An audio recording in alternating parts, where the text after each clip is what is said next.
அருட்பெருஞ்சோதி அருட்பெருஞ்சோதி தனிப்பெரும் கருணை அருட்பெருஞ்சோதி. எல்லா உயிர்களும் இன்புற்று வாழ்க, வள்ளல் மலரடி வாழ்க வாழ்க, கொல்லா விரதம் குவளை எல்லாம் ஓங்குக, நல்லோர் நினைத்த நலம் பெறுக, நன்றி நினைத்த எல்லோரும் வாழ்க இசைந்து. உலக மக்களே, அறிவார்ந்த அன்பர்களே, ஆண்மநேய ஒருமைப்பாடுடைய அன்பர்களே, அருட்பெருஞ்சோதி ஆண்டவருடைய திருவிளையாடலை திருவெட்பாவிலிருந்தே நாம் பார்த்து கொண்டிருக்கிறோம். அருட்பெருஞ்சோதி ஆண்டவர் ஆதியும் அந்தமில்லா தோன்றிய இறைவன், சுயமாக தோன்றிய இறைவன்.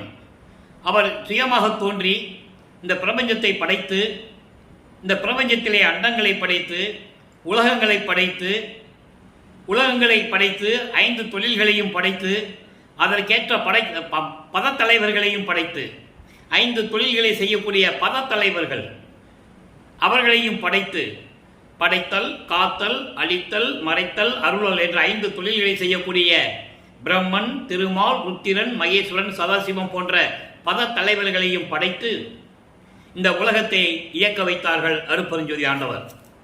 அப்போ 4 யுகங்களிலுமே உண்டாகிவிட்டன. கிரேத யுகம், திரேத யுகம், துவார யுகம், கலியுகம். இந்த 4 யுகங்களுக்குமே ஆயுள் காலம் உண்டு. அப்போ இந்த யுகங்களை ஆளக்கூடிய பத தலைவர்களுக்கும் ஆயுள் காலம் உண்டு. இந்த காலகட்டங்களில் சமயங்களும் மார்க்கங்களும் மதங்களும் உருவாகிவிட்டன. சமயங்களையும் மார்க்கங்களையும் மதங்களையும் உருவாக்கியவர்கள் அவர்கள் கருத்துக்கேற்றபடி தங்களுடைய கருத்தாக்களை உருவகப்படுத்தி, உதாரணமாக சைவ சமயத்துடைய கர்த்தா சிவபெருமான், வைஷ்ணவ சமயத்தை சேர்ந்த கர்த்தா திருமால், கௌபார சமயத்தை சேர்ந்த தலைவர் கர்த்தா முருகன், காணாபத்தியம் விநாயகர், சௌரம் சூரியன், சாகரம் அம்மன், இவர்களையெல்லாம் உருவகப்படுத்தி அதற்கேற்றபடி ஆலயங்களை அமைத்து, அந்த ஆலயங்களுக்கு ஏற்றபடி வழிபாட்டு முறைகளை அமைத்து மக்களை வழிபட வைத்து விட்டார்கள். அப்போ இந்த யுகங்களுக்கும் ஆயுள் காலம் முடிந்தது. சமயங்கள் மதங்கள் மார்க்கங்களுக்கும் ஆயுள் காலம் முடியும் தருவாயில் கலியுகத்துடைய கடைசி கட்டத்தில், கலியுகம் 1900 ஆண்டு முடிகிறது, முடிவடைந்து விட்டது. அப்படி அந்த கடைசி கட்டத்தில் 1823 ஆண்டு அருட்பெருஞ்சாண்டவர் தன்னுடைய திருவிளையாடலை தொடங்கி 30/1/1874 இரவு 12 மணி வரையிலும் அவருடைய திருவிளையாடல் தொடர்ந்து நடைபெற்றுக் கொண்டிருந்தன. இந்த 56 ஆண்டுகளும் அருட்பெருஞ்சோதியுடைய திருவிளையாடல் எப்படியெல்லாம் நடந்தது என்பதையும், இந்த சமயங்களும் மதங்களும் மார்க்கங்களும் முடிவெறுகின்ற நிலையில் உலக மக்களுக்கென்று ஒரு ஆன்மீக பாதை வேண்டும், ஒரு ஆன்மீக வழி வேண்டும். அதை எல்லா உலக மக்களும் சமரசமாக ஏற்றுக்கொள்ள வேண்டும்.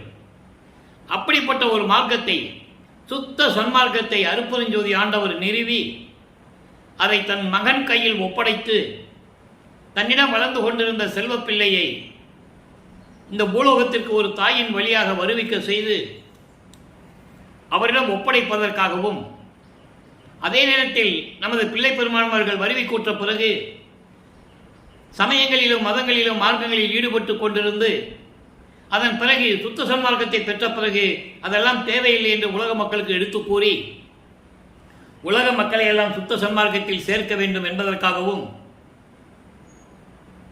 சமயங்களும் மதங்களும் மார்க்கங்களும் இனிமேல் தேவையில்லை என்ற நிலையை உலக மக்களுக்கு தெரியப்படுத்த வேண்டும் என்பதற்காகவும் வல்லப்பெருமானவர்கள் ஒரு தாயின் வழியாக வருவிக்க உற்றார்.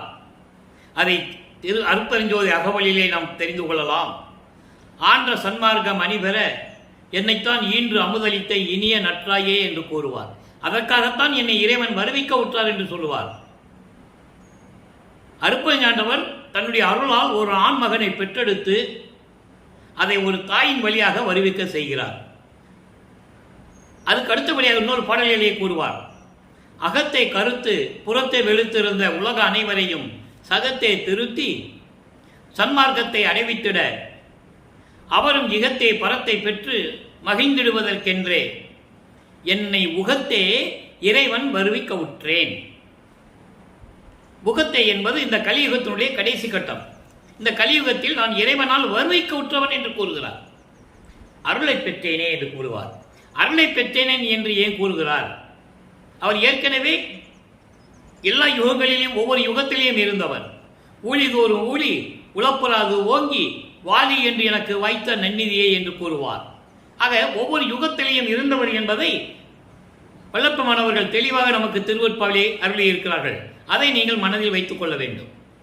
ஊழிது ஒரு உளவினும் அழியா உடம்பை அளித்தனன்.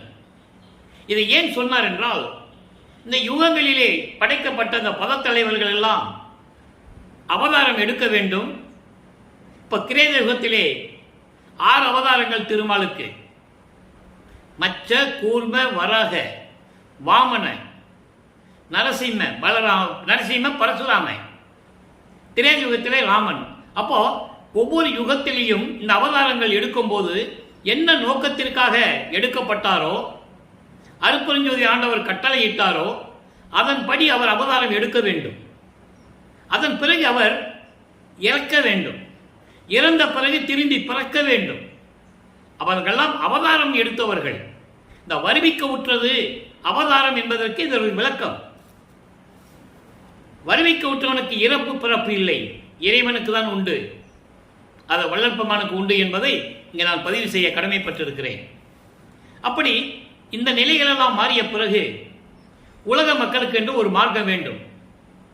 இதை உலக மக்களிடம் சேர்ப்பதற்காகவும் உலக மக்கள் சமரசமாக வாழ வேண்டும் என்பதற்காகவும் இந்த சமயங்களும் மதங்களும் மார்க்கங்களும் இனிமேல் உலக மக்களுக்கு தேவையில்லை.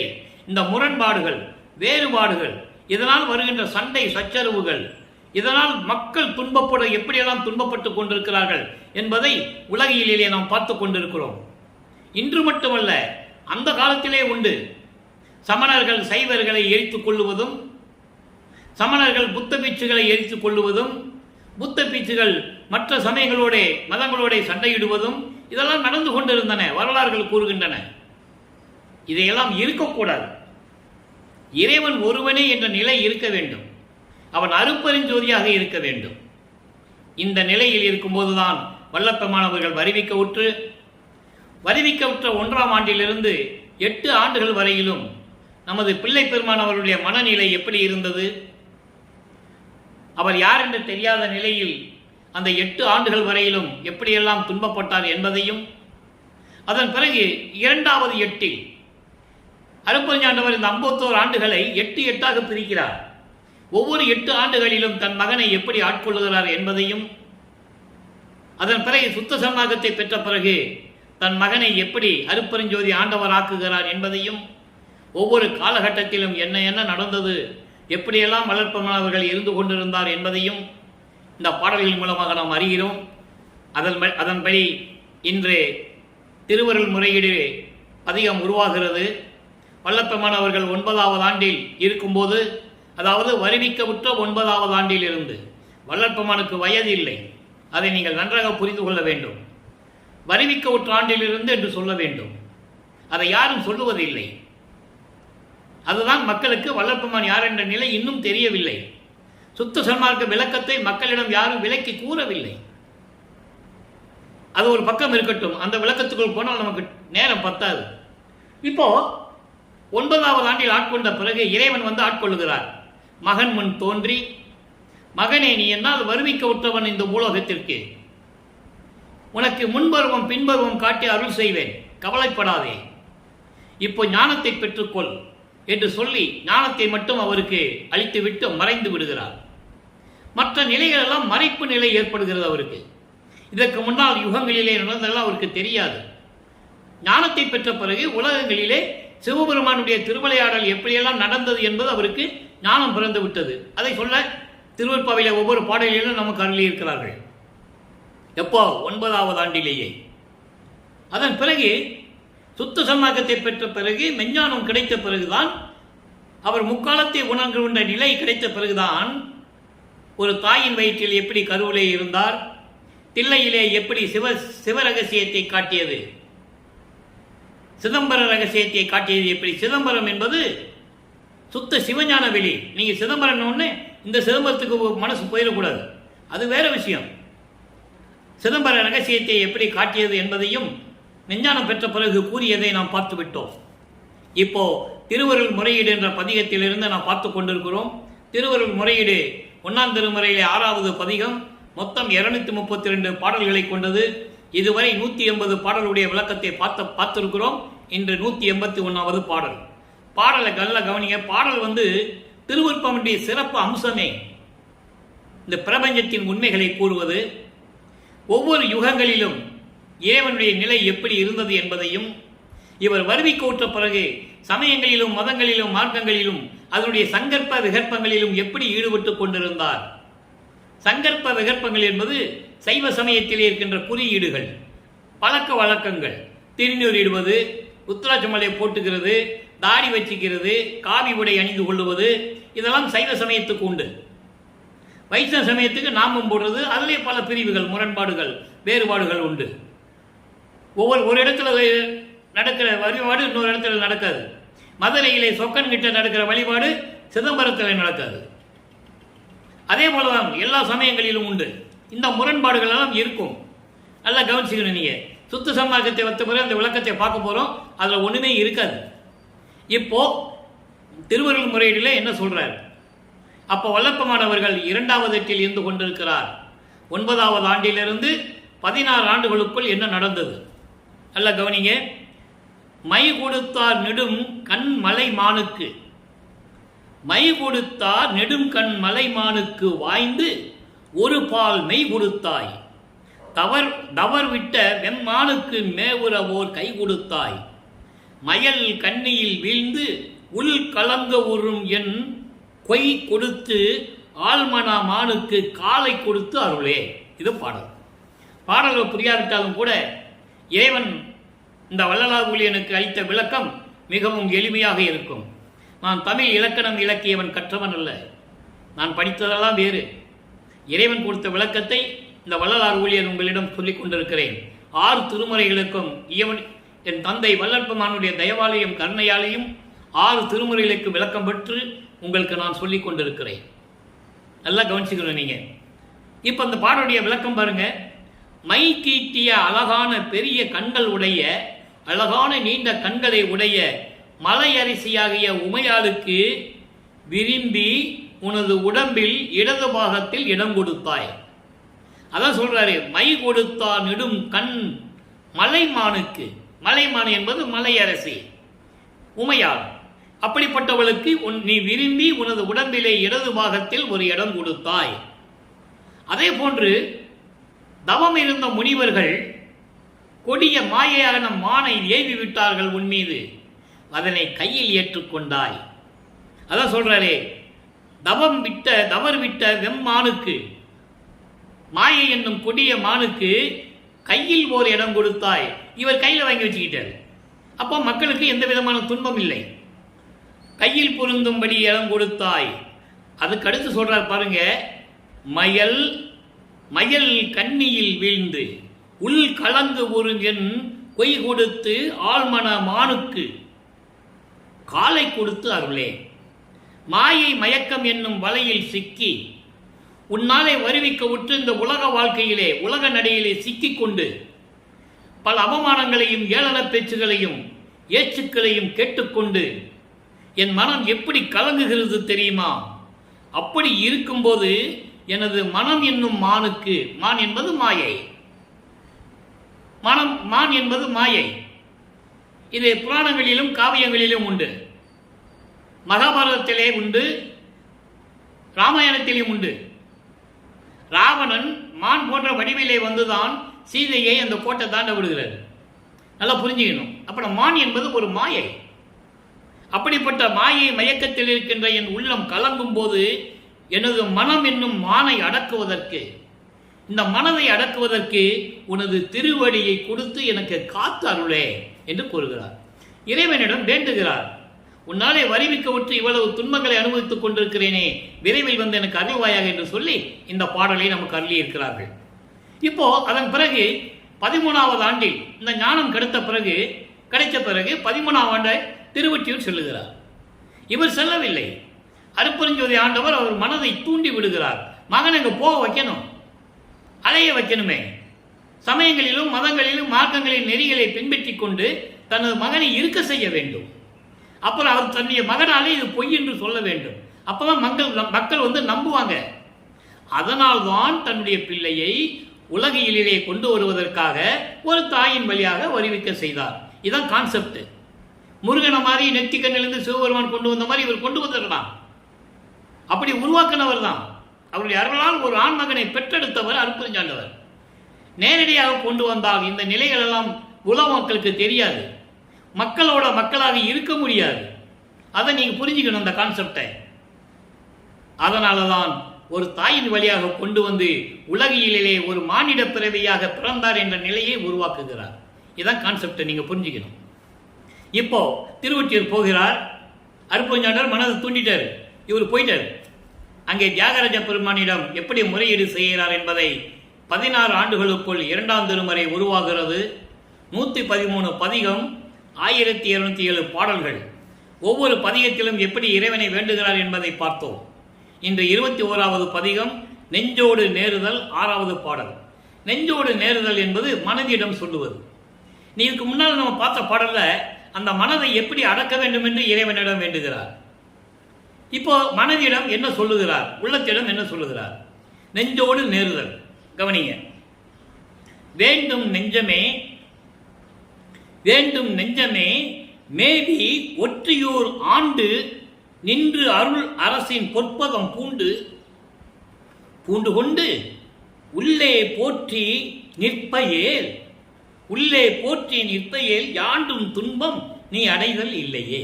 இது பாடல். அன்பர்களே, நான் ஏற்கனவே கூறியது போல இறைவனுடைய திருவிளையாடலை சொல்லும்போது ஒவ்வொரு காலகட்டத்திலும் ஒவ்வொரு 8 ஆண்டுகளிலும் வல்லபெருமான் எப்படியெல்லாம் இருந்தார் என்பதை பாடலின் மூலமாக தான் தெரிவிக்க முடியும். ஏனால் அதுதான் உண்மையான ஒரு நிலை. அதை நீங்கள் புரிந்து கொள்ள வேண்டும். இப்போ பாருங்க, இந்த பாடல் என்ன சொல்றார் பாருங்க.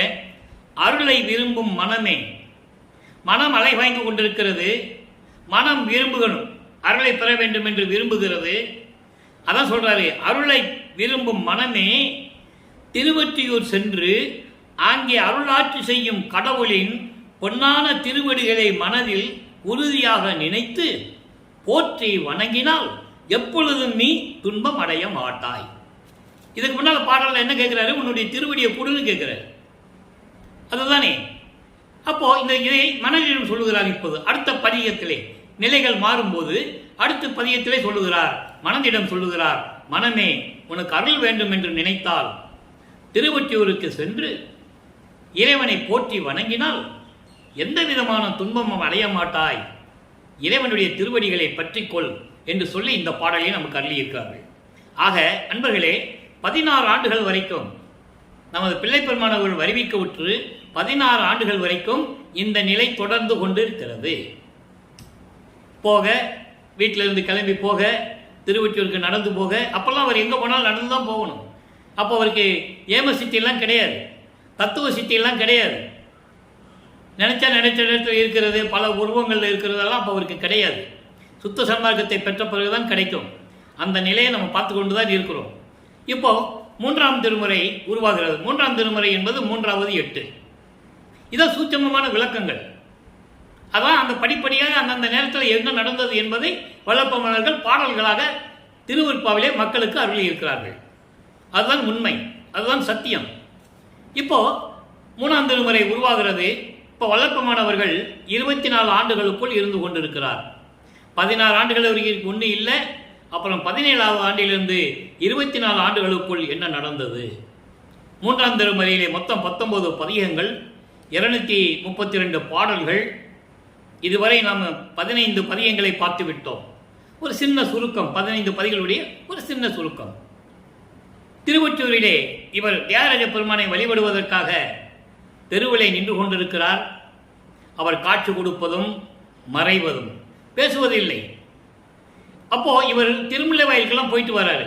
அங்க போய் கேட்பாரு, திருவொற்றியூர்ல தான் ஒன்றும் என்கிட்ட பேச மாட்டேன்ற, திருமுல்லை வாயிலுக்கு வந்தேன், ஏன் வந்தேன்னு கூட நீ என்ன கேட்க மாட்டேன்ற. அந்த விளக்கங்களை நம்ம பார்த்தோம், அற்புதமாக இருக்கும். ஏன் என்னன்னு கூட கேட்க மாட்டேன்ற. திருமுல்லை வாயிலில் அது நடக்கும். திருவள்ளி தாயம் இருக்கு சென்னைக்குள்ள. அந்த இடத்துக்கு போனால் இவர் கந்த துணி கட்டிக்கிட்டு இருப்பார் சிவபெருமான். அங்கேதான் ஒன்றும் சொல்ல மாட்டேன்ற. இங்கே வந்தால் கந்த துணியை கட்டிக்கிட்டு இருக்க, யாரை ஏமாத்த நாடகம் நடத்திட்டு இருக்க, ஒன்றும் வேண்டாம். நான் ஏற்கனவே சொன்னேன், நம்ம பூலோகத்துக்கு போக மாட்டேன்னு சொன்னேன். நீ போ மகனே, நான் அப்பப்போ உனக்கு அருள் கொடுப்பேன்னு சொன்னேன். இப்போ வந்துட்டேன், நீ கந்த துணி கட்டிட்டு இருக்க, எனக்கும் கொடுத்துரு, அப்பனும் பிள்ளையும் சேர்ந்து நிற்போம், உலகம் சொல்லட்டும், காரி துப்பட்டும் அப்படி சொல்லுவார். காரி உமிழும் என்று சொல்லுவார். மகனை தெருவில் விட்டுட்டாருன்னு உலகம் சொல்லட்டுமே, அந்த பழி எனக்கு இல்லை, உனக்கு தான். அந்த இழிச்சொல்லுக்கும் பழி சொல்லுக்கும் நீ ஆளாகக்கூடாது என்பதற்காக கூறுகிறேன். இந்த கந்த துணியை கட்டியை விட்டுட்டு விரைவில் வந்து எனக்கு அருள் கூட வேண்டும் என்று திருவள்ளித்தாயத்திலே கூறுவார். அதையும் பார்த்து விட்டோம். அதன் பிறகு தன்னுடைய மனக்குமுறலை யாரிடம் சொல்லவும் முடியாது. இறைவன் சொன்னாலும் இறைவன் காதில் கேட்கறது இல்லை, தியாகராஜ பெருமான் கேட்கறது இல்லை. அதனால நாரையை தூது அனுப்புவார் மனக்குமுறலை சொல்லி, அது போகும், திரும்பி வராது. அப்புறம் கிளிகளை தூது அனுப்புவார், போகும், திரும்பி வராது. அவர் அனுப்புனா தானே வரும். அதன் பிறகு ஒரு புறத்தி பெண்ணிடம் போய் குறி கேட்பார். உலகியலிலே நடப்பது போல ஒன்றும் புலன் இல்லை. அதன் பிறகு ஜோதிடம் கேட்பார். ஜோதிடம் பார்க்குறகிட்ட ஒரு ஜோசியர்கிட்ட போய் கேட்பார், ஒரு பிரயோஜனம் இல்லை. இப்போ பதிகம் 16 திருவருள் பெருமிதம்.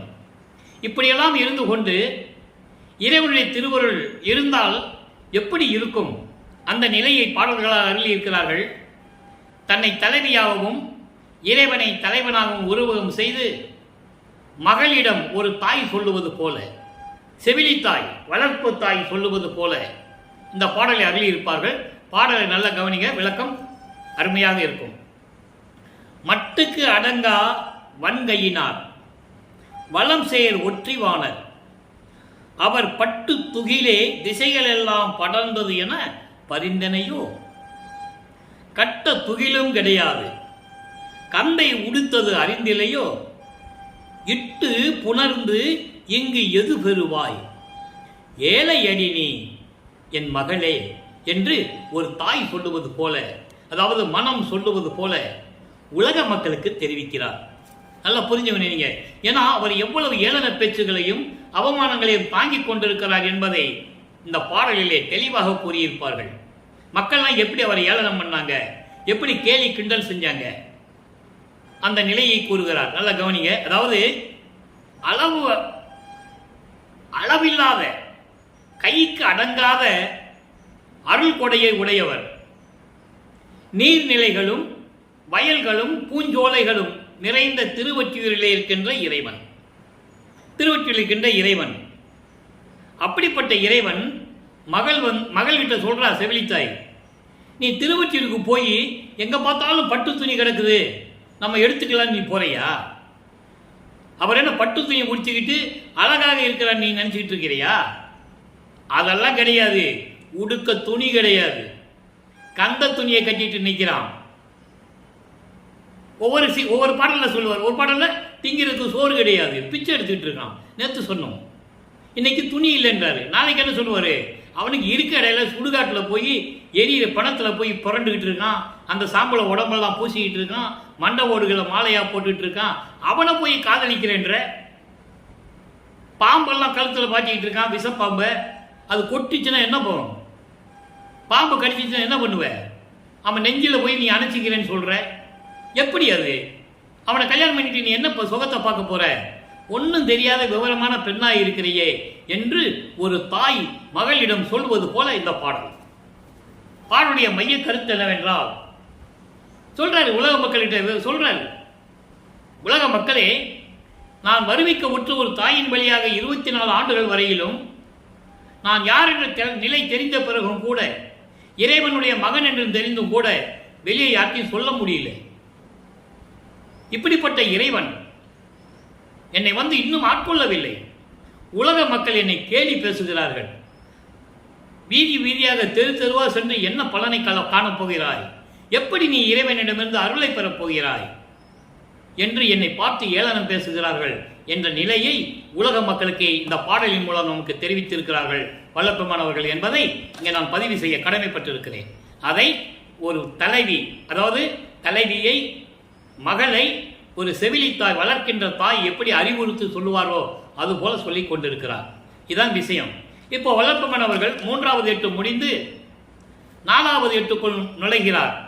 அதாவது 4வது எட்டு என்பது 4×8 32 25வது ஆண்டிலிருந்து 32 ஆண்டுகளுக்கு என்ன நடந்தது என்பதை தான் 4வது எட்டாகிய 4ஆம் திருமுறையிலிருந்து பார்த்து கொண்டிருக்கிறோம். 4ஆம் திருமுறையிலே அன்பு மாலை, அருள்பிரகாச மாலை, எப்படியெல்லாம் இறைவன் வந்து அருளை கொடுத்தார் என்பதை பார்த்து விட்டோம். இன்று ஆனந்த மாலை. ஆனந்த மாலை என்பது இறைவனிடமிருந்து அருள் பெற்றதை எவ்வளவு ஆனந்தமாக இறைவனிடம் கூறுகிறார் என்பதை தான் ஆனந்த மாலை என்ற பதிகத்திலே நாம் பார்க்க போகிறோம். அதோடு மட்டுமல்லாமல் தன்னுடைய வளர்ப்பு தாயாகிய சிவகாமி வள்ளி, ஏனால் பெற்றெடுத்தது தாயும் தந்தையும் அருப்பெருஞ்சோதி. நீயே என் தந்தை அருளுடையாய், என்னை நேர்ந்து பெற்ற தாயே என்று கூறுவார். என்னையும் இரக்கந்தன்னையும் ஒன்றாக இருக்கவே செய்வித்து மன்னி வாழ்வுற வருவித்த கருணை வள்ளல் நீ என்று கூறுவார். அந்த நிலையை இந்த பாடலிலே நாம் பார்க்க போகிறோம். மொத்தம் 10 பாடல்கள் இந்த பதிகத்திலே உண்டு. நன்றாக கவனியுங்கள். இப்போ இவர் சமயங்களையும் மதங்களையும் மார்க்கங்களையும் விடணும், சுத்த சன்மார்க்கத்தை வாங்கணும், எப்படி இறைவன் வந்து கதவை திறந்து திருவழியா நடந்து வந்து அருளை கொடுத்தார் என்பதையெல்லாம் நாம் பார்த்து விட்டோம். இப்போ சுத்த சன்மார்க்கம் இருக்கிறது தெரியும், அருட்பெருஞ்சோதி ஆண்டவர் தான் இறைவன் என்று தெரியும். இறைவனிலிருந்து பெற்ற அருள்களை ஒவ்வொரு பாடலின் மூலமாக நமக்கு தெரிவித்துக் கொண்டிருக்கிறார். நல்ல கவனிங்க. திருவருடும் திருவடி பொற்சிலம்பு அசைய நடந்து என் சிந்தையிலே புகுந்து நின்பால் சேர்ந்து கலந்து இருந்தால். யாரு? சிவகாமி வள்ளியை சொல்றார். ஒரு காலகட்டத்தில் ஒரு குறிப்பு கொடுப்பார் வளர்ப்பமானவர்கள் சூட்சமமாக. இறைவனிடம் சிவகாமி வள்ளி கூறுகிறார், உங்களது மகன் உங்களையே பற்றி பாடிக்கொண்டிருக்கிறான், என்னை பற்றி எதுவுமே கூறுவதில்லை, சொல்லுவதில்லை என்று சொல்லும்போது இந்த பதிகம் உருவாகிறது. இங்கே சிவகாமி வள்ளியை பற்றி கூறுவார். எப்படிப்பட்டவர்?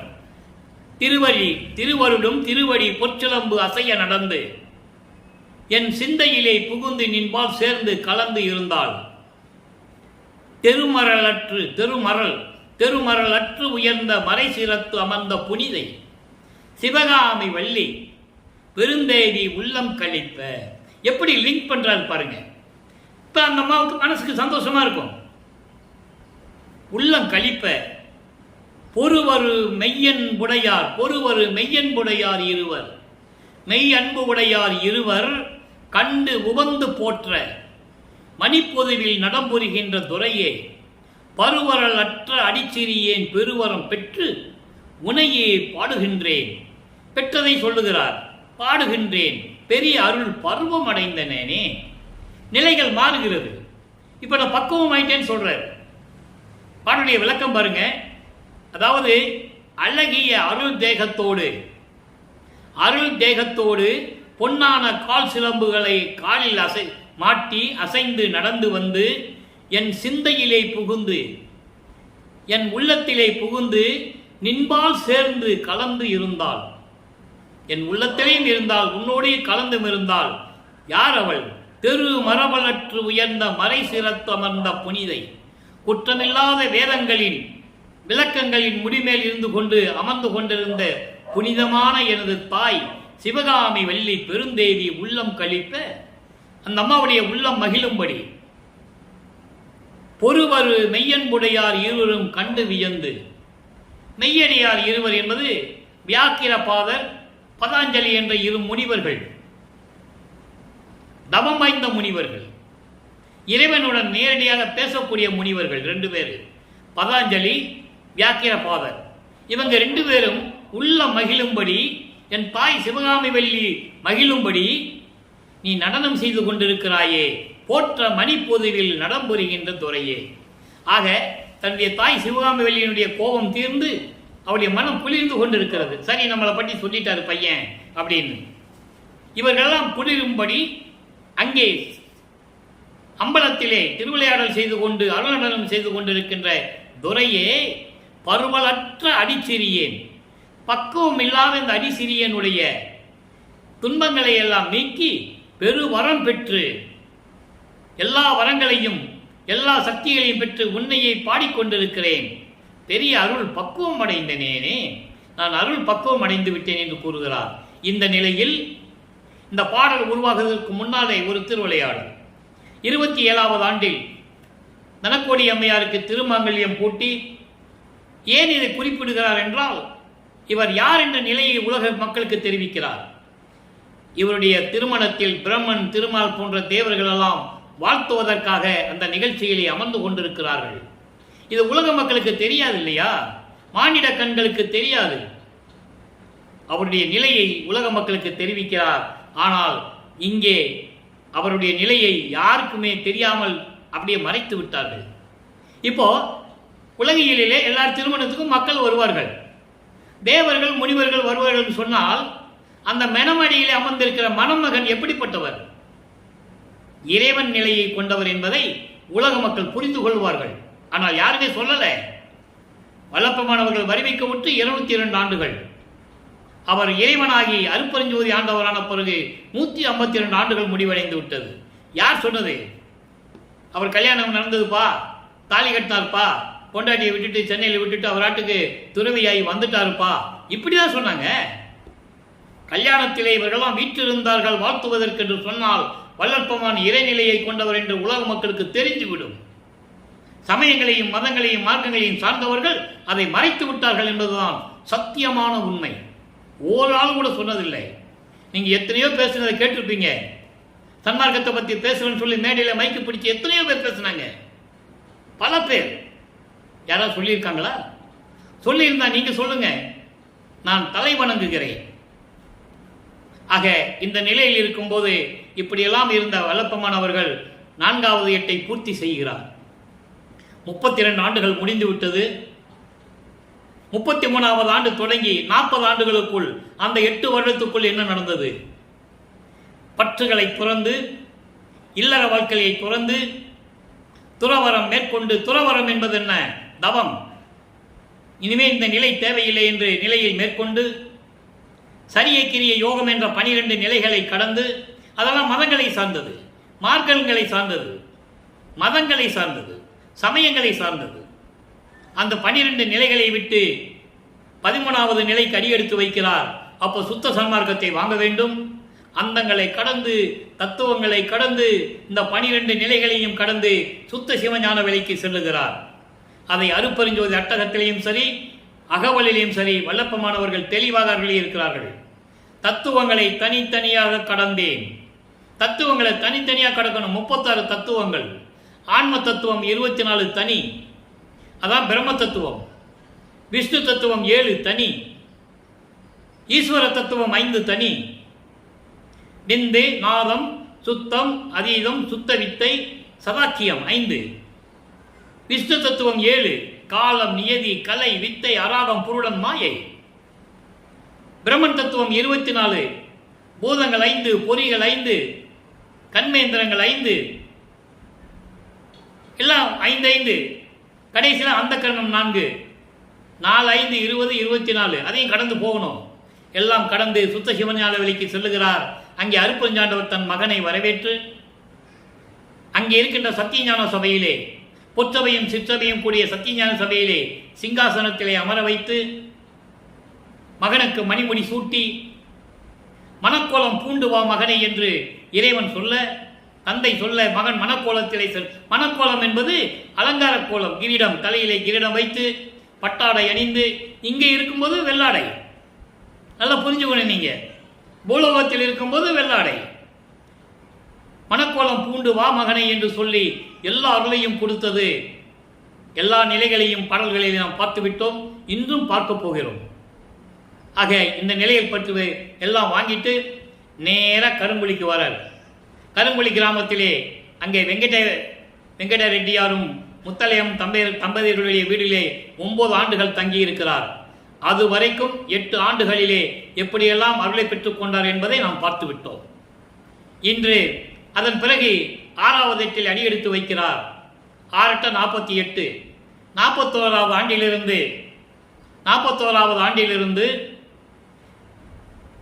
48 ஆண்டுகளுக்குள் என்ன நடந்தது என்பதை இப்போ நம்ம பார்த்து கொண்டிருக்கிறோம்.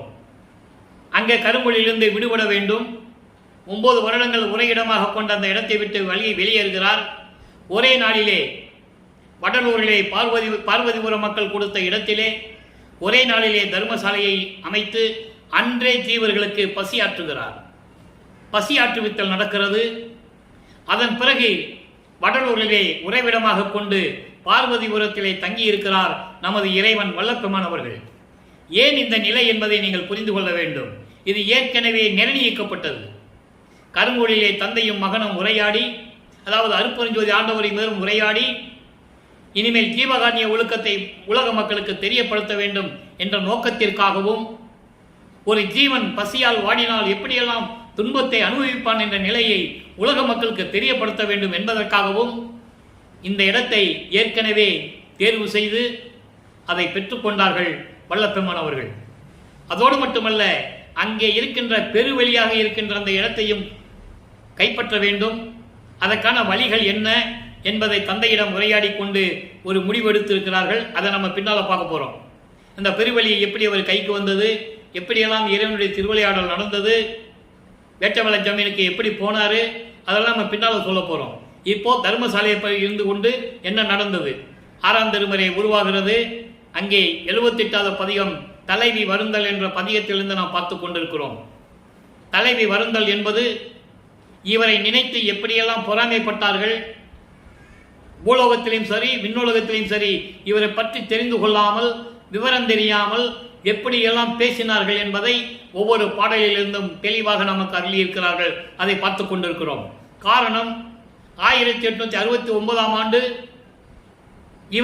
இவருடைய திருவொட்பாவை ஏற்றுக்கொள்ள முடியாமல் இந்த சமயங்களையும் மதங்களையும் மார்க்கங்களையும் சேர்ந்தவர்கள், சங்கராச்சாரியர்கள், மடாதிபதிகள், ஆதீனங்கள், மதங்களுடைய பற்று உடையவர்கள் எல்லாம் இவர் மீது எப்படி 1869ஆம் ஆண்டு கோர்ட்டில் போய் அதாவது நீதிமன்றத்திலே எப்படி வழக்கு தொடர்ந்தார்கள் என்பதையும் பின்னால் பார்க்க போகிறோம். அதுக்கான வழிமுறைகள்லாம் நடக்கணும் இல்லை, எதிர்ப்புகள் இருந்து கொண்டிருக்கிறது. இது திருவற்பா இல்லை, மறு அற்பா. ஏனென்றால் இவர் எந்த பாடசாலையிலும் கல்வி கற்கவில்லை, புலவர் பட்டம் பெறவில்லை, எப்படி பாடலை இயற்ற முடியும் தவறில்லாமல் என்ற ஒரு குறுகிய நோக்கத்தில் வழக்கு தொடர்ந்தார்கள். அதை நம்ம பின்னால் பார்க்க போகிறோம். இதெல்லாம் ஏன் சொல்கிறேன்னா, இங்கே வந்த பிறகு இதெல்லாம் நடக்குது. இதெல்லாம் நீக்க வேண்டும். அப்போ இறைவனுடைய திருவிளையாடல் அங்கே நடக்குது. அவன் இந்த பெருவெளியை வாங்கணும். அங்கே இருக்கின்ற சத்தியஞான சபையை அப்படியே இங்கு கட்டணும் உலக மக்களுக்கு. அதை பின்னால் பார்ப்போம். இப்போ இந்த பாடலை பார்ப்போம், என்ன விளக்கம் என்பதை பாருங்கள். வஞ்சமில்லா தலைவருக்கே மாலையிட்டேன். அவர் உண்மையை சொல்றாரு. இதை ஏற்றுக்கொள்வதற்கு உடன் இருந்தவர்கள் சரி, மாணாக்கர்கள் சரி, மற்றவர்கள் சரி, யாருமே ஏற்றுக்கொள்ள தயாராக இல்லை. வெளிப்படையாக யாரும் பேசவில்லை. காரணம், எல்லாருமே ஜாதி பற்று உடையவர்கள், மதப்பற்று உடையவர்கள், மார்க்கங்களிலும் சமயங்களிலும் இருந்து கொண்டிருக்கின்றவர்கள். இவரை திருநீர் பூசக்கூடாதுன்னு சொல்றாரு சுத்த சன்மார்க்கத்தில். ஆனால் கூட இருந்தவங்களாம் திருநீர் பூசிக்கிட்டாங்க, உத்தராட்சி மலை போட்டுக்கிட்டாங்க, ஜாதி பேருக்கு பின்னால் போட்டுக்கிட்டு இருந்தாங்க. அதையெல்லாம் தாங்கி கொண்டு இருந்தார்கள். காரணம், இது அவங்களுடைய சுதந்திரம் என்ற ஒரு அடிப்படையில் எப்படியாவது புரிந்து கொள்வார்கள் என்று நினைத்தால் யாரும் புரிந்து கொள்ளவில்லை. அதனுடைய விளக்கத்தை நம்ம பின்னால் கண்டிப்பாக பார்க்க போகிறோம். நான் சொல்லுவேன், சொல்லி தான் ஆகணும். நான் வள்ளலார் ஊழியர், கண்டிப்பாக சொல்லுவேன். அப்போ இந்த நிலையில் இருக்கும்போது இந்த பாடலுடைய விளக்கத்தை பாருங்க. மாலையிட்டேன் எல்லா வாழ்வும் என்றன் வாழ்வு என்றேன், அதனாலோ அன்றி எஞ்சல் உரேன், மற்றவர் போல் இறந்து பிறந்து உழலேன். அண்டர்லைன் தெளிவாக நீங்க கேட்டுக்கணும். இதெல்லாம் நான் சொன்னேன், இதனாலோ எதனாலோ அறியேன், எனக்கு தெரியல. அஞ்சு முகம் காட்டி நின்றால் பாங்கி, பாங்கி என்றால் தோழி, தோழி என்றால் மனம், மனமே ஒத்துக்கல அவருக்கு. நல்லா கவனிச்சிக்கணும் நீங்க. என்னை வளர்த்த அன்னையும் அப்படியுமாகி என்னை முகம் பாராள். நெஞ்சு உரத்த பெண்கள் எல்லாம், ஏன் இங்க பெண்கள்னு சொல்றாரு? தன்னை ஒரு தலைவியாகவும் இறைவனை தலைவனாகவும் உருவப்படுத்தி இந்த பாடலை கொடுத்ததனால் பெண்கள் என்று சொல்லுகிறார். பெண்கள் என்பது மக்கள். எல்லாம் நீட்டி கை நீட்டி நகைக்கின்றனர், நிறுத்த நடராயர் திருக்கரத்தை அறிந்திலேனே. இவர் ஏற்கனவே இறைவனிடம் பெற்ற அருள்களையும் எல்லாம் சொல்லிட்டு இருக்கிறாரு. இதெல்லாம் கேட்டுக்கிட்டு தானே இருந்திருப்பாங்க. யாராலையும் ஒத்துக்க முடியல, மனம் புடிங்கு போய் நிற்கிறார்கள். நான் என்ன சொன்னேன்னா, உங்ககிட்ட இறைவனுடைய அருளையெல்லாம் நான் பெற்றுவிட்டேன், மாலையிட்டேன்னு சொல்றாரு. நல்லா புரிஞ்சுக்கணும். மாலையிட்டேன்னா எல்லா அருளையும் நான் பெற்றுவிட்டேன். எல்லா அருளும் என்னுடைய வாழ்வும் இறைவனுடைய வாழ்வு. அவருக்கு என்னென்ன இருக்கிறதோ எல்லாமே எனக்கு உண்டு. அதனால மட்டுமல்ல, நான் இனிமே கோபப்பட மாட்டேன், பயப்பட மாட்டேன், யாருக்கும் அஞ்ச மாட்டேன். அதே போல மனிதர்கள் மாறியும் பூலோகத்தில் இருக்கின்றவர்கள் மாறியும் அங்கே விண்ணுலகத்தில் இருக்கின்ற போலவும் இறந்து பிறந்து இதெல்லாம் நான் துன்பப்பட மாட்டேன். இனிமே இறப்பு பிறப்புல எனக்கு கிடையாது இவர் சொல்றாரு. அதை கேட்கறதுக்கு அவங்களுக்கு மனசு இல்லை. இதெல்லாம் சொன்னேன், அதனால என்னவோ தெரியல, என்னுடைய மனம் கூட எனக்கு எதிரி ஆயிடுச்சு. மனம் ஏத்துக்க மாட்டேங்குது. அதே போல என்னை வளர்த்த தாய் இருக்கிறாளே சிவகாமி வள்ளி, அவளும் இதே மாதிரி தான் நடந்திருக்கா. அவளும் இதே மாதிரி என் கூட முகம் பார்த்து பேசுறது இல்லை. இப்படியெல்லாம் இருந்து கொடுக்கும் போது இந்த உலக மக்கள் எல்லாம் என்னை கைகுட்டி சிரிக்கிறார்கள். இந்த உலக மக்கள் மட்டுமல்ல, வானவர்கள் எல்லாரும் சேர்ந்து என்னை கை நீட்டி பேசி கேலி செய்கிறார்கள், கிண்டல் செய்கிறார்கள். அவ்வளவு தெளிவா சொல்றாரு. உத்தரஞான சிதம்பரத்தில் உட்கார்ந்துக்கிட்டு, உத்தரஞான சிதம்பரம் என்பது வடலூர், பார்வதிபுரத்தில் தர்மசாலையில் உட்கார்ந்துக்கிட்டு அங்கே உறைவிடமாக இருந்து கொண்டு வல்லப்பமானவர் இதை தெரிவித்துக் கொண்டிருக்கிறார். இப்படியெல்லாம் உலக மக்கள் என்னை கேலி பேசுகிறார்கள். இதை உலகிலே பேசுகின்றவர்கள் சொல்லியிருப்பார்கள், நீங்கள் கேள்விப்பட்டிருக்கலாம். இவர் போகும்போது கொக்கு போகுது பாரு, எப்படி ஒரு சாமியார் போறா பாரு, வெள்ள கொக்கு ஒன்று போகுது பாரு, இப்படியெல்லாம் கிண்டல் செய்ததெல்லாம் உண்டு. இது உலகியலிலே செவி வழி வந்த செய்திகள், செவி வழி வந்த செய்திகள். அதை பாடலிலே கூறுகிறார் அற்புதமாக. இப்படியெல்லாம் என்னை கேலி கிண்டல் செய்கிறார்களே, என் அப்பன் இருக்கிறானே அருப்பெருஞ்சோதி, அவன் உள்ளத்தில் என்ன நினைச்சிட்டு இருக்கானோ எனக்கு தெரியல. ஏன்னால் இன்னும் பூரணமான அருள் பெறவில்லை. அதை நீங்க புரிஞ்சுக்கணும். இப்போ உத்தரஞான சிதம்பர மாலை உருவாகிறது. இந்த வடலூரினுடைய சிறப்பு எப்படிப்பட்டது சொல்லிதாகணும். ஏன்னா சபையை கட்டணும் இல்லை, அதுக்காக இறைவனுடைய சிறப்பு சொல்லணும் இல்லை. சொல்றாரு உத்தரஞான சிதம்பர மாலை 6வது பாடல். ஒவ்வொரு பாடலும் அற்புதமா இருக்கும், நம்ம பார்த்துட்டு இருக்கோம். எத்தாலும் மிக்கது, என்ன சொல்ற பாருங்க, எத்தாலும் மிக்கது தனக்கு அருள் ஈந்து, அதாவது எனக்கு அருள் ஈந்து எல்லாமும் வல்ல சித்தாடல் செய்கின்றது. எந்த இடம்? உத்தரஞான சிதம்பரம். எல்லா உலகும் செழிக்க வைத்தது, இத்தாரணிக்கு அணி ஆயது, வான் தொடருக்கு ஏற்றது, எங்கும் செத்தால் எழுப்புவது உத்தரஞான சிதம்பரமே. இந்த இடம் தான் சொல்றாரு. ஏன் இங்க நான் சபையை கட்ட போறேன்றது என்ன அவருக்கு தெரியும். நடக்க போகிறது, ஆனால் ஆண்டுகள் இருக்கிறது. இன்னும் எத்தனை வருஷம் இருக்கே? 4 வருஷம் இருக்கு. இப்ப 48 ஆண்டுகளுக்குள்ள இருக்கிறார்ல, நீ ஒரு கிட்டத்தட்ட 3 வருஷம் முடிவடைய போகிறது. அது எங்கே? மேட்டுக்குப்பத்தில். அங்க இருந்துகிட்டு தான் ஞான சபையை கட்டுவாரு. அந்த விளக்கை நம்ம பின்னால பார்க்க போறோம். ஆக இங்க நடக்கிறது தெரியும், நடக்க போறது தெரியும். இதுதான் உலக மக்களுக்கு தேவையான இடம் அவருக்கு தெரியும். அந்த நிலையை இந்த பாடலை கூறுறாரு. இந்த பாடலை சொல்றாரு, நல்லா கவனிக்கணும். எத்தாலும் மிக்கது, எல்லா உலகங்களையும் விட எல்லா காலகட்டத்திலும் மிகவும் சிறந்தது உத்தரஞான சிதம்பரம். எனக்கு அருள் ஈந்தது, பரிபூரணமாக அருள் ஈந்தது உத்தரஞான சிதம்பரம். எல்லாம் வல்ல சித்தாடல் செய்வது உத்தரஞான சிதம்பரம். எல்லா உலகங்களையும் செழிக்க வைக்கப் போவது உத்தரஞான சிதம்பரம். இந்த உலகிற்கே அழகு சேர்ப்பது அணி ஆயது. இந்த உலகிற்கே அழகு சேர்ப்பது, அழகு சேர்ப்பது, அருளோடு விளங்குவது உத்தரஞான சிதம்பரம். மாணவர்கள் எல்லாம் வந்து வாழ்த்தக்கூடிய இடம் உத்தரஞான சிதம்பரம். ஏன் சொன்னாரு? அந்த சத்தியஞான சபையை என்னுள் கண்டனன் சொல்லுவார். என்னுள் சபையை கண்டனன் அப்படின்னு என்ன அர்த்தம்? அங்க இருக்கிற சத்தியஞான சபையை நான் கட்ட போறேன், மாணவர்கள் எல்லாம் வந்து வாழ்த்துவதற்கான, வணங்கி போற்றுவதற்கான சிறந்த இடம் சொல்லுவார். அங்க இருக்கிற சத்தியஞான சபையில இவரை தவிர யார் உள்ள போக முடியாது. படிக்கட்டு கீழே தான் நிற்கணும், முதல் படியிலே கால் வைக்க முடியாது. பாடலில் சொல்லிட்டாரு, அதை நம்ம பார்த்துட்டோம். பிரம்மன், திருமால், ருத்திரெல்லாம் நின்றுட்டு இருக்காங்க, இந்திரன் போன்றவர்கள். இவர் இங்கே பூலோகத்திலிருந்து போறாரு, அங்கே எல்லாம் படிக்கு கீழே நின்றுட்டு இருக்காங்க, உள்ளே போக முடியல. தேவர்கள்லாம் சொல்றாங்க, மற்ற தேவர்கள் எல்லாம், நீங்க போங்க சாமி, நீங்க போறதுக்கு உங்களுக்கு தகுதி இருக்கு, நீங்க தாராளமா போகலாம் அப்படின்னு சொல்ற பாடலெல்லாம் நம்ம பார்த்துட்டோம். மக்கள்கிட்ட யாரும் சொல்லலை, தெரியல மக்களுக்கு. அதை நீங்க புரிஞ்சுக்கணும். இப்போ அப்படியெல்லாம் இருக்கிறதான் உத்தரஞான சிதம்பரம். செத்தவர்களை எழுப்புவதும் இந்த உத்தரஞான சிதம்பரம். செத்தவர்களை எழுப்புவது என்பது செத்த புணங்களை எழுப்புவதல்ல. இது இறைவன் கொடுத்த விளக்கம் என்பதை நீங்கள் புரிந்து கொள்ள வேண்டும். அப்பப்போ செத்த பணத்தை எழுப்புறது என்ன பிரயோஜனம்? அப்படி இல்லை. சுத்த சன்மார்க்கத்தை தெரியாமல் இறந்து போனவர்கள் கோடான கோடி பேர்கள் இருக்கிறார்கள். அந்த ஆன்மாவுக்கு திருப்பி மனித பிறவியை கொடுத்து அவங்களுக்கு கொண்டு வந்து சுத்த சன்மார்க்கத்தை கொடுத்து அவர்கள் வாழ்க்கையிலே இன்பமடைய செய்ய வேண்டும். அதான் செத்தவர்களை எழுப்புவது என்பது இங்கே நான் பதிவு செய்ய கடமைப்பட்டிருக்கிறேன். அப்படியெல்லாம் எழுப்புகின்ற இடம்தான் உத்தர ஞான சிதம்பரம். அப்படின்னு என்ன அர்த்தம்? சுத்த சன்மார்க்கத்தில் இருந்தால் அவனுக்கு இறப்பு பிறப்பு இல்லை, மரணமில்லா பெருவாழ்வு, இறைவனுடைய திருவடியிலே மகிழ்வோடு இருக்கலாம்.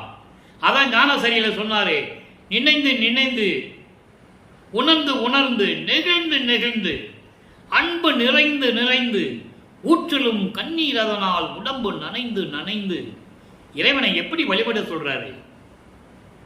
அருளமுதே, நன்னிதியே, ஞான நடத்தரசே, என் உரிமை நாயகனே என்று வணைந்து வணைந்து ஏத்துதனாம் அன்பின் வாங்கேன் கூப்பிடுறார்.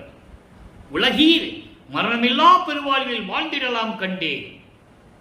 அதான் செத்தவர்களை எழுப்புவது, அதான் எழுவார் மேடையை இங்கே அமைத்தது. நல்லா புரிஞ்சுக்கணும். அந்த விளக்கம் நம்ம சுத்த சன்மார்க்கத்தில் சத்தியஞான சபையை கட்டும்போது அதனுடைய விளக்கம் உங்களுக்கு வரும், அப்போ பார்த்துக்கலாம். இதை மட்டும் மனசில் வச்சுக்கங்க. இப்போ உத்தர சிவமான ஞானம் முடிஞ்சது. அடுத்து இறைவனிடம் இருந்த பெற்ற அருளை உலக மக்களுக்கு சொல்ல வேண்டும். என் தந்தைக்கு என்ன கைமாறு செய்ய போகிறேன் என்று சொல்ல வேண்டும். மகனுக்கு தந்தை உதவி செய்து விட்டார். அதற்கு பதிலாக மகன் தந்தைக்கு என்ன செய்ய வேண்டும் என்று ஒரு பாடலிலே கேட்பார் தந்தையிடம். அவர் சொல்லுவார், நான் நினைத்தபடி நீ உன்னுடைய செயல்களை நடத்தி விட்டாய் மகனே, நீ எனக்கு எதுவும் கைமாறு செய்ய தேவையில்லை, இந்த பிரபஞ்சத்தை இயக்குவாயாக என்றெல்லாம் சொல்லுவார். அதனுடைய விளக்கங்களை எல்லாம் நாம் பார்த்து விட்டோம். திருவுட்பாவிலே அத்தனை உண்மைகளும் உண்டு, யாரும் மறுக்க முடியாது. எல்லா ஆதாரங்களும் திருவுட்பாவில உண்டு. இப்ப பாருங்க, கைமாறின் மேல என்ன சொல்றாரு? பொருத்தி கொடுத்த புலை உடம்பில் புகுந்தேன். அண்டர்லைன், முக்கியமான வார்த்தை தான். பொருத்தி கொடுத்த புலை உடம்பில் புகுந்தேன். உன்னிடம் இருந்த செல்வப்பிள்ளையாக வளர்ந்த நான் தங்க தொட்டிலும் பவளங்களாலும் வையூரங்கள் அலங்கரிக்கப்பட்ட தொட்டிலே என்னை பெற்றெடுத்து ஆட்டி சீராட்டி பாராட்டி வளர்த்த நான், உன்னால் வளர்க்கப்பட்டவன் நான். அப்படிப்பட்ட என்னை பூலோகத்திலே வருவிக்க செய்ய வேண்டும் என்பதற்காகவே ஒரு தாயின் வயிற்றிலே கருவறையிலே இருக்க வைத்து இந்த பிண்டத்தை, இந்த பௌதீக உடம்பை எனக்கு கொடுத்தாயே, அப்படிப்பட்ட இந்த புலை உடம்பில் புகுந்தேன். இவ்வளவு அர்த்தமா சொல்ற பாருங்க, இவ்வளவு விளக்குகள் இருக்கு இந்த வரிக்கு. இன்னும் சொல்லிக்கிட்டே போலாம், நமக்கு தான் நேரம் பத்தல. இறைவனை பத்தி பேசுறதுக்கு நேரமே பற்ற மாட்டேன். அப்படி உடம்பில் புகுந்த நான் புனைத்ததற்கு இணங்காத எருத்தில் தெரிந்தேன். நீ அப்படி இந்த உலகத்தில் வருவிக்க செய்தனால இந்த மானிட உடம்பை எடுத்துக்கிட்டு பிண்ட வடிவத்தில் மனித உடம்புல காளை மாடு மாதிரி நான் சுத்திக்கிட்டு திரிஞ்சேன். உனக்கு தெரியும்ல, கேட்கிறாரு உங்க அப்பங்கிட்ட. காளை மாடு மாதிரி ஊர் சுத்திக்கிட்டு இருந்தேன், செய்த பிழையை எண்ணாது. அப்ப நான் சமயங்களிலும் மதங்களிலும் மார்க்கங்களில் இருந்து கொண்டு நான் செய்த தவறுகளை எல்லாம் மனதில் வைக்காமல், ஐயோ என்னை முற்றும் திருத்தி. நல்லா கவனிக்கணும், பாடல் வரி அவ்வளவு அற்புதமானது இருக்கும்.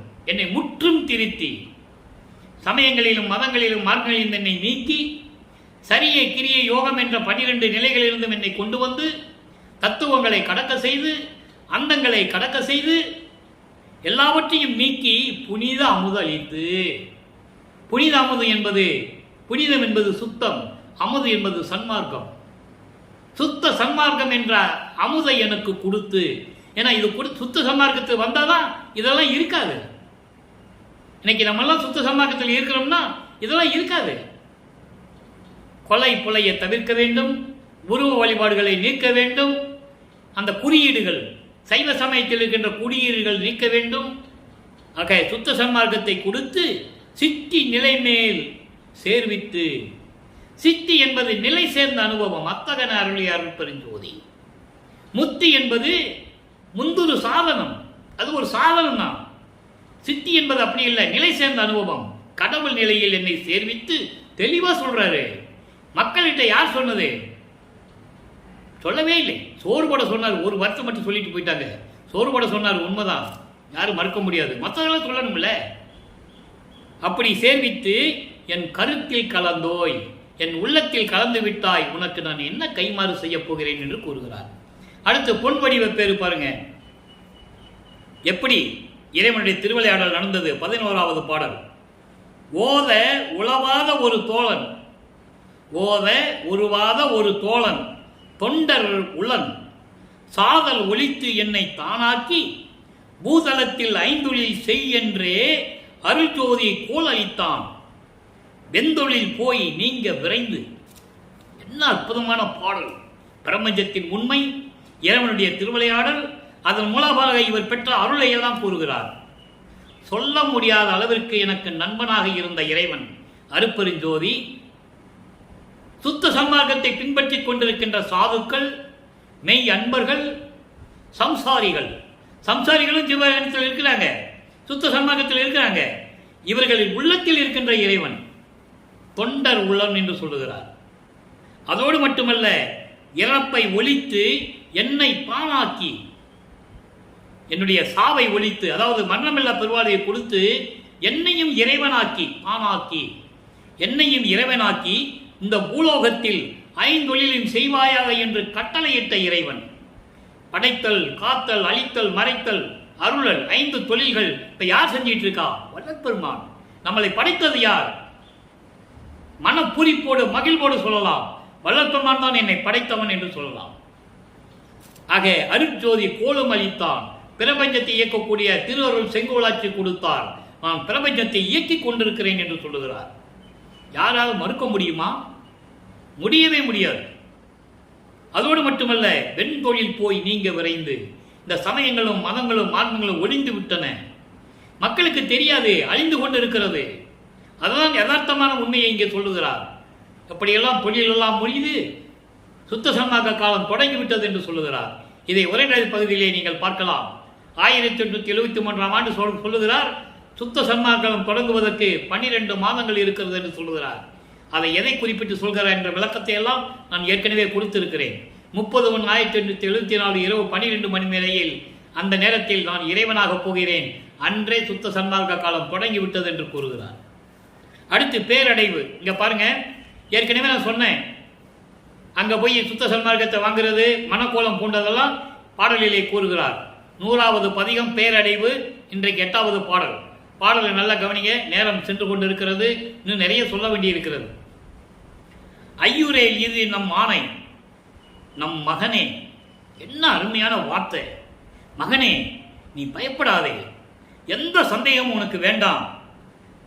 அருள் ஒளி திருவை உனக்கே, அருள் ஒளி திருவு அருட்பெருஞ்சோதியுடைய வடிவத்தை, ஜோதி வடிவத்தை உனக்கே நான் கொடுக்கப் போகிறேன். அதற்கு காலகட்டங்கள் மெய்யூறு மகிழ்வால் மனம் புரிவிப்பாம் விரைந்து 2½ கடிகையிலே. 2½ கடிகை என்பது 2½ நாளிகை. ஒரு நாளிகைக்கு 24 நிமிடம், 2½ என்பது 1 மணி நேரம். கையுறவு அனைத்தும் தவிர்த்து நீ மிகவும் களிப்போடு மங்கள கோலம் வையமும் வானமும் புகழ்ந்திட. என்ன சொல்றார் பாருங்க தன் மகனிடம், வையமும் வானமும் புகழ்ந்திட புனைகை என்றார் மன்றி இறையவரே. உலக மக்களுக்கு சொல்றாரு, உலக மக்களே, அருட்பெருஞ்சோதி ஆண்டவர், பாமகனே சந்தேகப்பட வேண்டாம். ஏனென்றால் இவர் அத்தனை ஆண்டுகளுக்கும் துன்பப்பட்டிருக்கிறாரு. 32 ஆண்டுகள் வரைக்கும் எவ்வளவு கஷ்டப்பட்டாலும் தெரியல, பாடல்கள் நம்ம பார்த்துட்டு இருக்கோம். இனிமே நீ சந்தேகமே பட வேண்டாம் மகனே. 2½ நாளிகையில் கடிகையில், அதாவது இன்னும் 1 மணி நேரத்தில் உனக்கு அருள்பெரு ஜோதி வடிவத்தை, அருள் ஜோதி வடிவத்தை உனக்கு அளிக்கப் போகிறேன். இந்த உடையில் நீ இருக்க வேண்டாம். மங்கள கோலம் புனிந்து நீராடை, அதாவது புனித நீராடி, என்ன சுத்த சன்மார்க்கத்தை பெற்றாச்சு, இன்னைக்கு கிரீடம் மகுடம் சூட்டணும், எல்லாரையும் கொடுக்கணும். மனக்கோலம் பூண்டு இந்த பூலோகமும் வானவுலகமும் உன்னை வணங்கும்படி புகழும்படி நீ வருவாயாக, நாங்கள் எல்லாம் காத்து கொண்டிருக்கிறோம் என்று சொல்லி மகனிடம் சொல்லுகிறார். ஆக நான் சொல்வது உண்மை என்பதை நீங்கள் புரிந்திருக்க வேண்டும். சும்மா சொல்லல, அவரு எல்லாமே பாடல் மூலமாக மக்களுக்கு அறிவித்திருக்கிறார். அடுத்து உய்வகை கூறல். உலக மக்களுக்கு என்ன சொல்றார்? அங்க போயிட்டு எல்லாம் பண்ணிட்டு மறுபடியும் வந்துட்டாரு, தர்மசாலையில் இருக்கிறார். இங்க அவர் இல்லாத நேரத்தில் என்ன சொல்லுவாங்கன்னா, அவர் எங்க போனாருன்னு தெரியலப்பா, எந்த ஊர்ல ஊர் சுத்திட்டு இருக்காருன்னு தெரியல, போனா 4 மாசம் ஆகும், 5 மாசம் ஆகும், திடீர்னு கூட வருவார், அவரை பற்றியெல்லாம் ஒன்றும் சொல்ல முடியாது. இப்படி தான் சொன்னார்களே தவிர, அவர் இங்கிருந்து விண்ணுலகத்துக்கு செல்லுவார், அவருடைய தந்தையை பார்க்க போகிறாரு, பார்த்துட்டு என்னென்ன பேசணுமோ பேசிட்டு திரும்பி இங்கே பூலோகத்துக்கு வருவார்னு யாராவது சொல்லியிருக்காங்களா? ஒரு ஆள் கூட சொல்லுங்க. ஆனால் அவர் சொல்கிறாரு, அவர் சொன்னதை மக்கள்கிட்ட சொன்னால் போதும், யாரும் சொல்லலையே. இப்போ உலக மக்களுக்கு என்ன சொல்றாரு? சமயம் ஓர் பல கோடியும். கோடி என்பது வகைகள், இங்கே கோடி என்பது அண்டங்கள், கோடி என்பது அது கோடியான அண்டங்கள். சமயங்கள் ஓர் பல கோடியும், 6 சமய வகைகள். சைவம், வைஷ்ணவம், சௌரம், கௌபாரம், காணாபத்தியம், இப்படியெல்லாம் நம்ம சொன்னோம். இதை இந்த சமயங்களுடைய வகைகளும், இந்த சமயங்கள் சொல்லக்கூடிய கர்த்தாக்கள், தெய்வங்கள், அந்த வகையும். சைவ சமயத்துடைய தலைவன் என்ன சொன்னாங்க? சைவ சமயத்துடைய கடவுள் என்ன சொன்னாங்க? சிவபெருமான், நடராஜன், சொக்கநாதன், தியாகராஜன், பல பேர் உண்டு. அப்போ ஒவ்வொரு சமயத்தில் சொன்ன தெய்வங்கள். வைஷ்ணவ சமயத்தில் என்ன சொன்னாங்க? திருமால், கிருஷ்ணன் சொன்னாங்க, பல பேர் அவனுக்கு. இப்படி ஒவ்வொரு சமயங்களும் சொன்ன அவருடைய கர்த்தாக்களும் பல வகை உண்டு. சமயங்களும் பல வகை உண்டு, அவங்க சொன்ன கர்த்தாக்களும் பல வகை உண்டு. ஆனால் ஞான சன்மார்க்கத்துக்கு எம்மையும் உம்மையும் உடையோதோர் அம்பலத்து இறையும் அமைய அம்பலத்தாடு பொற்பதமும் என்று அறிவின். இத்தனை மார்க்கங்களும் சமயங்களும் மதங்களும் இருந்து இத்தனை வகையான வகைகள் இருக்கின்றன, இத்தனை வகையான கர்த்தாக்கள் இருக்கின்றன. ஆனால் சுத்த சன்மார்க்கத்திற்கு ஒரே இறைவன் அருட்பெருஞ்சோதி, ஒரே மார்க்கம் சுத்த சன்மார்க்கம். இதை நாம் என்னையும் உங்களையும் சுத்த சன்மார்க்கத்தில் சேர்ப்பதற்காக இறைவன் விரும்புகிறார். நீங்கள் வரணும். இதெல்லாம் காரணம் அவருடைய திருவிளையாடல் என்று நீங்கள் அறிந்து கொள்ளுங்கள் மக்களே.